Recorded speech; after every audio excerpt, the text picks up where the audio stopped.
Afternoon all of you. ये आज का टॉपिक सर्वेक्षण अध्ययन सर्वे स्टडीज़ जो है वो बीएड और एमएड के स्टूडेंट्स के लिए काफ़ी इम्पोर्टेंट्स है, तो इसको ध्यान से समझेंगे। सर्वेक्षण अध्ययन सर्वे स्टडीज़ समस्याओं का समाधान करने के लिए शिक्षा शास्त्री, मनोवैज्ञानिक, सरकार, उद्योगपति तथा राजनीतिक सभी सर्वेक्षण करते हैं। वे वर्तमान क्रिया की सार्थकता सिद्ध करने अथवा वर्तमान क्रिया में सुधार करने के लिए वर्तमान दशा से संबंधित आंकड़े एकत्र करते हैं। सर्वेक्षण संबंधी आंकड़े संग्रह करने के लिए 3 उद्देश्य होते हैं। नंबर 1, वर्तमान स्तर का निर्धारण। नंबर 2, वर्तमान स्तर और मान्य स्तर में तुलना तथा नंबर 3, वर्तमान स्तर का विकास करना। सर्वेक्षण में इनमें से कोई एक अथवा अधिक उद्देश्य होता है। सर्वेक्षण संबंधों, अध्ययन का क्षेत्र तथा उसकी गहराई समस्या की प्रकृति पर निर्भर होगी। इसके अनुरूप सर्वेक्षण विस्तृत अथवा संक्षिप्त हो सकता है।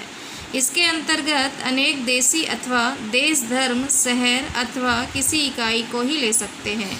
आंकड़े प्रत्येक सदस्य से अथवा न्यायाधीश से लिए जा सकते हैं। किसी विशेष पक्ष के बारे में आंकड़े प्राप्त करेंगे या अनेक पक्षों के बारे में, यह समस्या की प्रकृति पर निर्भर है। अब आगे अपन पढ़ेंगे सर्वेक्षण अध्ययन के प्रकार। सर्वे स्टडीज़ के कुछ टाइप्स हैं। तो सर्वेक्षण अध्ययन अनेक प्रकार का हो सकता है, जिसमें मुख्य निम्न है। नंबर 1 है विद्यालय सर्वेक्षण, यानी कि स्कूल सर्वे। अगला है कार्य विश्लेषण, जॉब एनालिसिस, प्रलेखी विश्लेषण, डॉक्यूमेंट्री एनालिसिस, और जनमत सर्वेक्षण, पब्लिक ओपिनियन सर्वे, और समुदाय सर्वेक्षण, कम्युनिटी सर्वे। इनको एक एक करके समझेंगे। पहला है विद्यालय सर्वेक्षण, स्कूल सर्वे। इससे प्राप्त सूचनाओं के आधार पर विद्यालय की क्षमता और प्रभावशालीता का विकास करने का प्रयास किया गया है। सर्वेक्षण के साधन एवं उपकरण।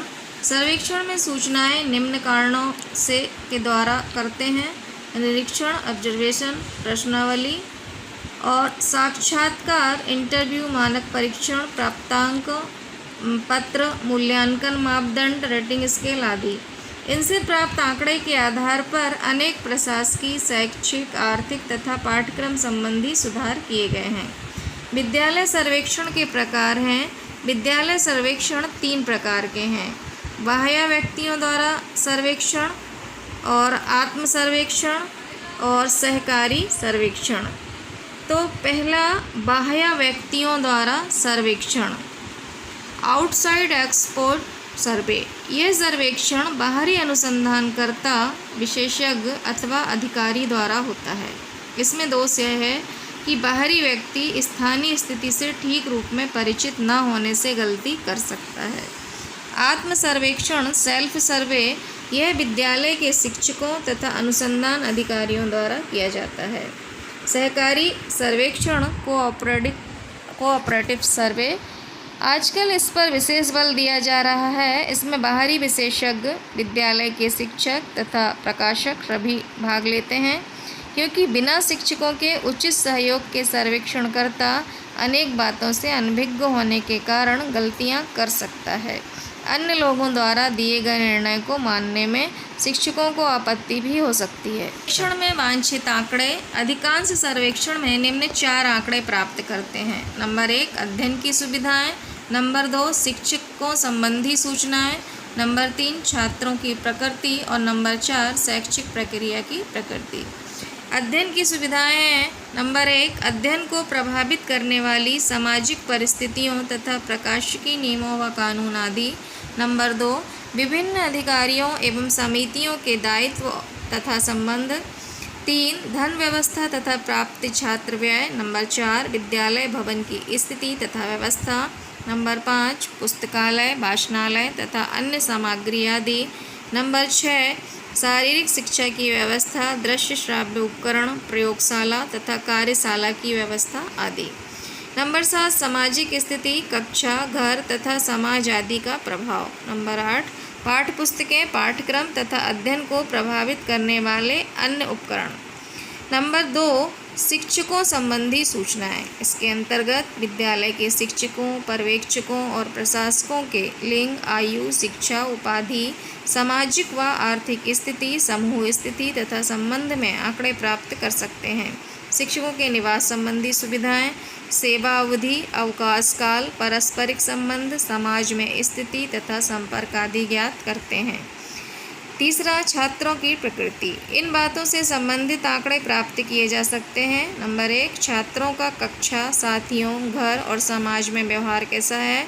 नंबर 2, छात्रों की सामाजिक व आर्थिक स्थिति का अध्ययन। नंबर 3, छात्रों की स्वास्थ्य, अभिवृत्ति, ज्ञान, कौशल, शैक्षिक उपलब्धि, वृद्धि स्तर, अभियोग्यता, कार्य अथवा अध्ययन संबंधी आदतें तथा पसंद नापसंद आदि। नंबर 4, पाठ्यक्रम सहगामी क्रियाएं, कार्य अनुभव, खेल तथा अन्य मनोरंजन संबंधी क्रियाओं आदि का सर्वेक्षण।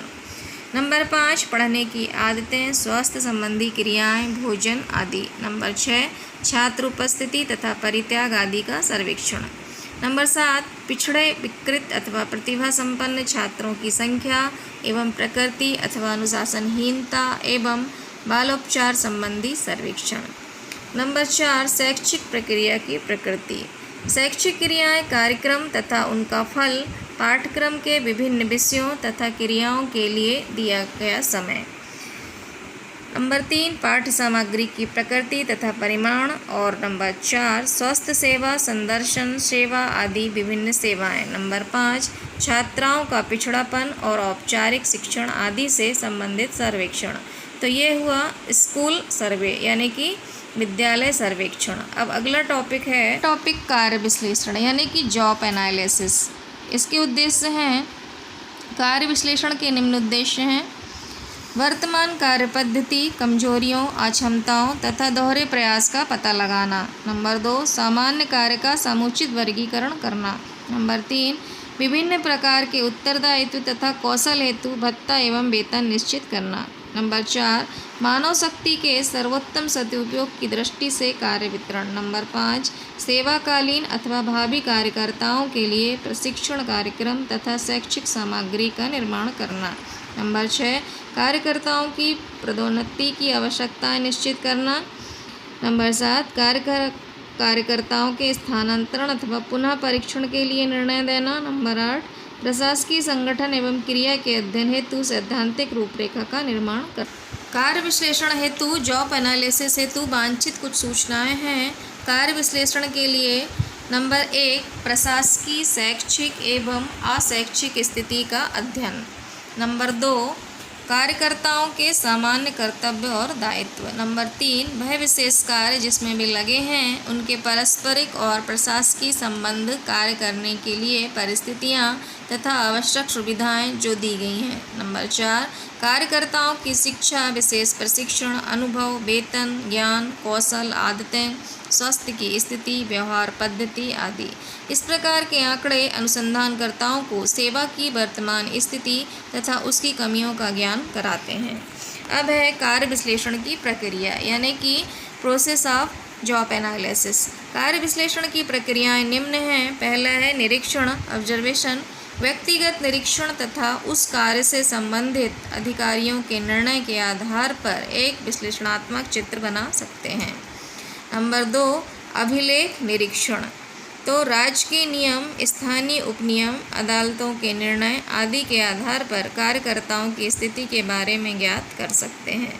नंबर 3, कार्यकर्ताओं से पूछकर, उस क्षेत्र में कार्य करने वाले व्यक्तियों से पूछकर भी स्थिति का विश्लेषण कर सकते हैं। अब कार्य विश्लेषण संबंधी अध्ययन की कठिनाइयाँ कि जॉब एनालिसिस में कौन कौन सी कठिनाइयाँ आती हैं।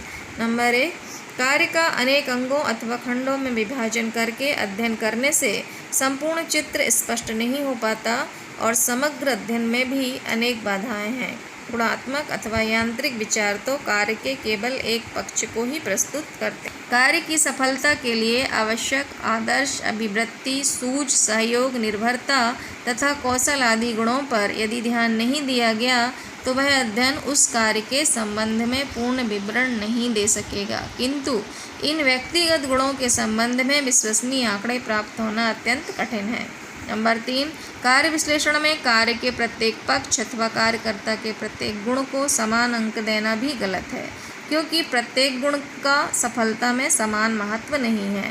कार्य के विभिन्न पक्षों को महत्व प्रदान करना आवश्यक है, किंतु इसे वस्तुनिष्ठ ढंग से करना अत्यंत कठिन है। तो अभी ये अपन ने देखा जॉब एनालिसिस। अब अगला टॉपिक